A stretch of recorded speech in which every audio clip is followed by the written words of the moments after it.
Si sta avvicinando Natale, il secondo, sempre in attesa di Alberto Trentini, il cooperante veneziano, arrestato in Venezuela senza alcuna accusa formale il 15 novembre 2024, da più di un anno. La richiesta e la speranza degli amici e della famiglia è che Alberto possa essere rilasciato quanto prima di Natale. Un anno e più in carcere senza colpe, liberatelo subito. Questo è il titolo della grande iniziativa pubblica che si terrà sabato 13 dicembre alle ore 11 a Mestre al Centro Culturale Candiani.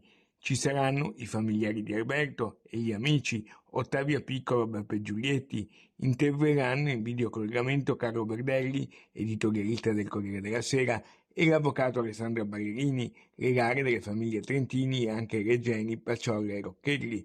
Coordinerà l'incontro l'ex parlamentare Nicola Pellicani.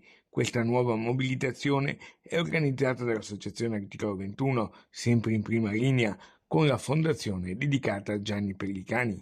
Anche oggi, come tante altre volte, come Articolo 21 abbiamo portato la solidarietà, un abbraccio alla famiglia Trentini, al Lido di Venezia, ed è una famiglia sempre più addolorata. Altro che criticarli per i loro toni.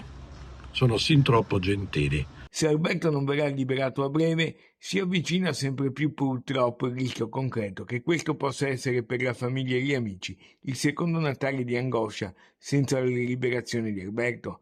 Hanno già aderito alla mobilitazione Amnesty International, CGIL, CISL e UIL, dunque i sindacati unitari, Emergency, Medici Senza Frontiere e ANPI. Altre adesioni stanno arrivando. Il cooperante francese è stato liberato, era in carcere dal 26 giugno.